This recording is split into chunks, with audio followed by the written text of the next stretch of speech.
এইগুলো একটা কমন রোগ থাকে, অনেকে রোগ বলবো না, বিষয় থাকে, সেটা হচ্ছে রোদে গরমে গেলে মাথা ঘোরে অনেকেই, এভাবে যাওয়ার রোগ থাকে। এটা কেন হয়, এর থেকে বাঁচার উপায়? অ্যাকচুয়ালি রোদে যাওয়ার সময় তাকে দুটো জিনিস মাথায় রাখতে হবে। সেটা হচ্ছে যে আমাদের বডি এতটাই ইন্টেলিজেন্ট, বাইরে টেম্পারেচার ওয়াইজ সে কিন্তু নিজেকে কন্টিনিউয়াস চেঞ্জ করে। যখন বাইরে টেম্পারেচারটা 40 ডিগ্রি, তখন শরীরটাকে ঠান্ডা রাখার জন্য বডি যেটা করে সেটা হচ্ছে যে আপনার সোয়েটিংয়ের রেটটাকে বাড়িয়ে দেয়। আপনি একটু বেশি ঘামেন, তাহলে বেশি ঘামেন মানে বেশি জল কোথা থেকে বেরোলো? ওয়াটার রিজার্ভ থেকেই বেরোলো, বডির যে রিজার্ভ ওয়াটার। আপনাকে যেটা করতে হবে, continuous sheep sheep sheep sheep করে জলটা কিন্তু যোগান দিতে হবে।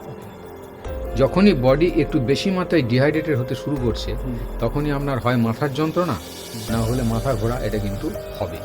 এটা কোনো রোগ নয়, এটাকে আপনি খুব সহজেই প্রতিহত করতে পারেন। খুব ইজি সিস্টেম হচ্ছে যে জল ক্যারি করা এবং সিপ সিপ করে জলটা বডিকে যোগান দেওয়া, ব্যাস, এতেই আপনি ঠিক থাকতে পারেন।